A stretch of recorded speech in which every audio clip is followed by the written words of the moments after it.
যখন কোনো নাস্তিক আমার কাছে আসে আর আমাকে বলে যে সে কোন রকম ঈশ্বরে বিশ্বাস করে না, প্রথমেই যেটা করি আমি তাকে অভিনন্দন জানাই।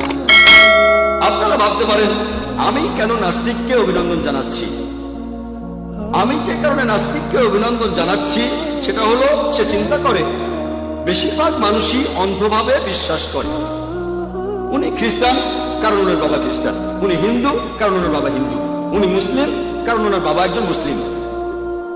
এই নাস্তিক সে চিন্তা করেছে অবশ্যই তার একটা ধর্মীয় পরিচয় আছে, কিন্তু সেটা মানে না যে ঈশ্বরকে তার বাবা মা উপাসনা করে সে তেমন ঈশ্বরকে মানে না, ঈশ্বরের অস্তিত্বকে সে অস্বীকার করে। আমি যে কারণে তাকে অভিনন্দন জানাচ্ছি সেটা হলো সে অলরেডি ইসলামিক শাহাদার প্রথম অংশটা বলে ফেলেছে।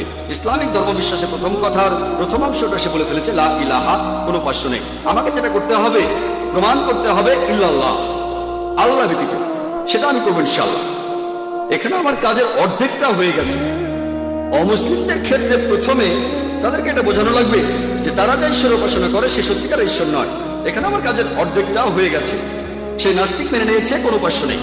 তাহলে এখন আমাকে যেটা করতে হবে, আমাকে আল্লাহ তাআলার অস্তিত্ব প্রমাণ করতে হবে, তাহলে হয়ে যাবে। সেটা আমি করবো ইনশাআল্লাহ।